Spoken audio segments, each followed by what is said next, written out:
Dale and I are on a cruise celebrating our 25th wedding anniversary, and we're having a great time. Every now and then I've noticed a handsome old cowboy wandering around the ship, and he always looks so sad. He's dressed well and he has great custom-made boots. Today, I saw him perched on the railing looking like he was getting ready to jump. And I said, "Sir, please don't jump. Whatever is wrong?"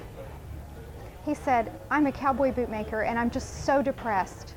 I've been making boots for years and my customers don't appreciate me and my hands are developing arthritis and my bank account is flat and I'm just going to end it all." I said, "Really? I'm a cowboy boot maker too." I said, "Do you measure standing up or sitting down?" And he said, "I measure sitting down." I said, "Really? I do too. Is your skiving knife flat or is it curved?" And he said, "My skiving knife is flat." And I said, "Really? Mine is too." I said, "When you inseam, are your bristles made of plastic or are they made of metal?" And he said, "Oh, I use plastic fishing line bristles." And I said, "Really? I do too." I said, "When you top stitch your cowboy boots, do you use size 33 thread or do you use size 46 thread?" And he said, "I use size 33. And I said, "Really? I do too." I said, "When you cut out your leather pieces, do you use scissors or do you use a knife?" And he said, "I use scissors." And I said, "Really? I do too." I said, "When you make your boots, do you crimp your vamps or do you not crimp your vamps?" And he said, "Oh, I don't crimp my vamps." And I said, "Die, heretic, die." And I pushed him over.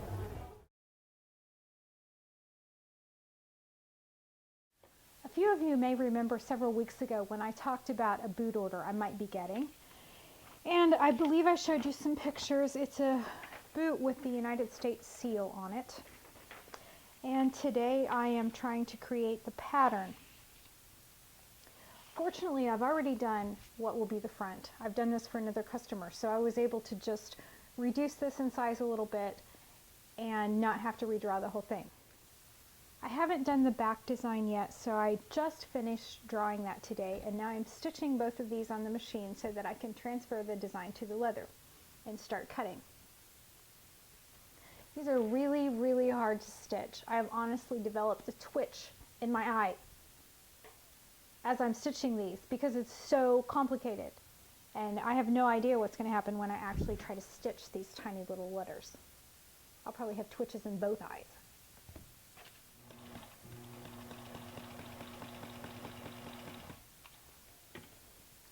I'm stitching the design onto the paper with no thread in the needle, and that's going to give me a bunch of tiny little holes so that I can mark the pattern onto the leather.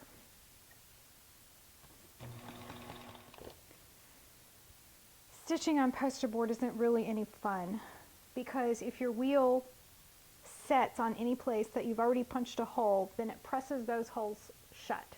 So you have to be really careful that you don't press your holes shut, which means in a lot of places you have to just do it like that by hand.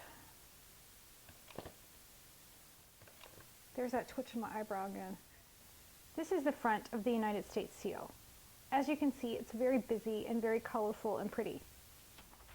This is the back of the United States seal. If you just look at it in terms of color and design, it looks like some other country's seal. They really don't have a lot in common, and this is what's worrying the customer. He's afraid that the front and the back of the boots aren't really going to mesh. I have promised him that they will, and in fact, I believe in this so strongly that I told him I would create a back panel in leather and send it to him for his approval. When I had my student from Sweden here, I learned an interesting phrase. Here in America, if we want to say, "Wish me luck," we'll say, "Cross your fingers for me." But my student from Sweden said, "I'll hold my thumbs." So everyone out there, cross your fingers for me, hold your thumbs, wish me luck that the customer loves this design and the top that I make for him, he approves, and I'm able to make it a part of the boot.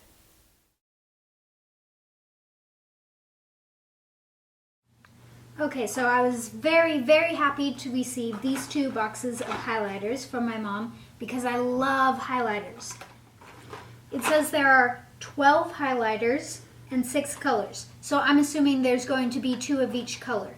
But when I opened it up,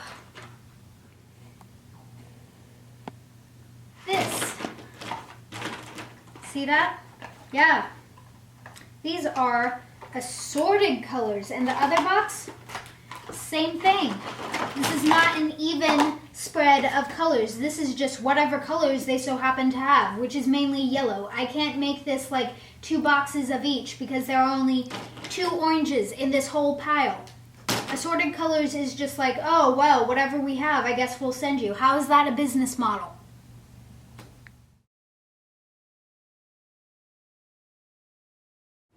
I'm debuting a new feature this week called Story of a Tool.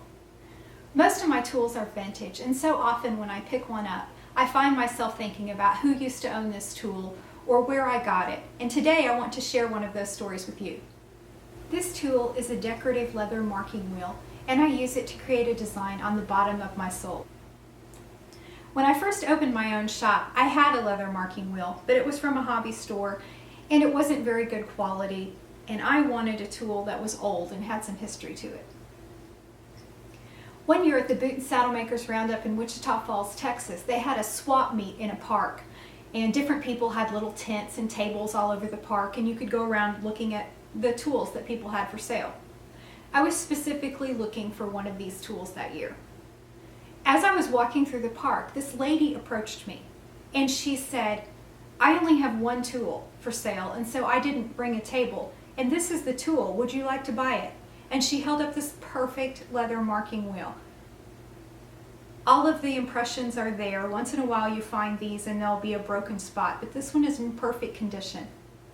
She said her name was Sarah, and she only wanted $10 for the tool, so I bought it on the spot. A couple of years ago, I was invited to be one of the artists at a gallery event in Bartlesville, Oklahoma. I got to go to the opening party, and that evening as I was wandering around the party looking at all the work of the other artists, I found a necklace that was made by a woman named Sarah, and I thought I recognized her last name. Dale was with me, and I said, "Hey Dale, this looks like the woman's name that sold me that tool so many years ago, and she's from Tulsa too. I wonder if it's the same lady."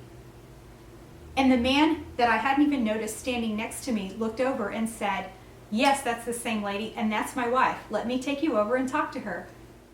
I got to meet Sarah again and tell her how often I use the tool that she sold to me and how much that I still treasure it.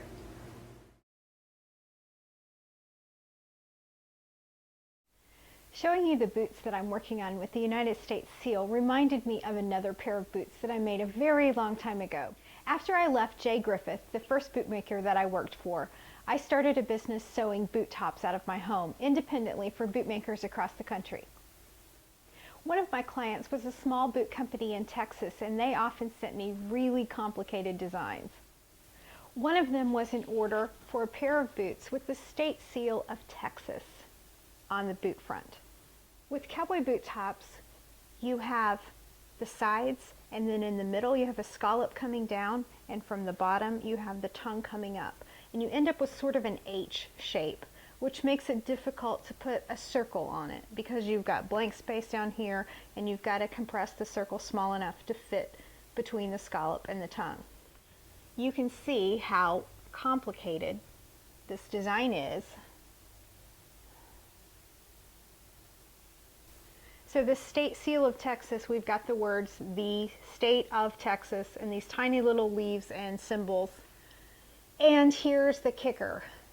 This design was done entirely in black. The tops were black, all of the inlay was black, all of the stitching was black. Unfortunately, I don't have a picture to show you, but if I did have a picture to show you, it would look sort of like this. I probably could have inlaid the Ford logo, and it would have been hard to tell the difference. On the bright side, if I made a few bobbles with my stitching as I was creating the design, I bet you no one ever noticed.